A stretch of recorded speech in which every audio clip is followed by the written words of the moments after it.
Silicone inlays are a really versatile art technique. You can use them in a resin mold to create raised or embedded designs that are left behind when the resin is cured. I had the idea to try making silicone inlays to use in my oyster shell Christmas ornaments. So you make them with a two-part liquid silicone mixture that you then pour into molds to make your shape, or really whatever you want to make a pattern from.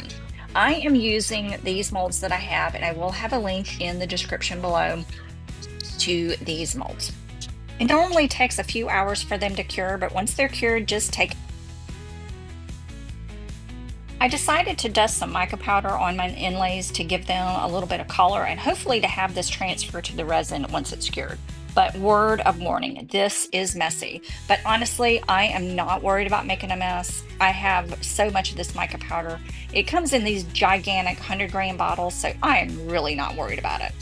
I'm using the Let's Resin Fast Cure for this and my Let's Resin Handy Mini Mixer because it saves my hands. This is a perfect resin for molds, and I've been using it a lot for the ornaments.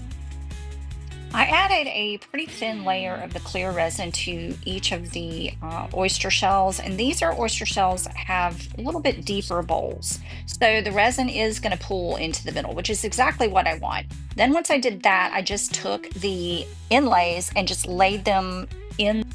I mixed some aqua mica powder in the rest of the resin and then drizzled it around the inlays. I guess I was thinking the resin needed to be deeper for the inlays to work, and that was mistake number one, and you'll see why at the end.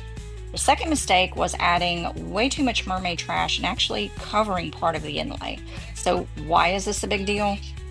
Well, when I went to take the inlays out, I had a really hard time with the seahorses and unfortunately had to amputate their tails. Still, this method worked amazingly. I am so happy with them.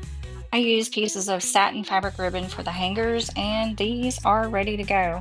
Just look at the level of detail in these. The mermaids are so cute. I definitely will be making some more of these.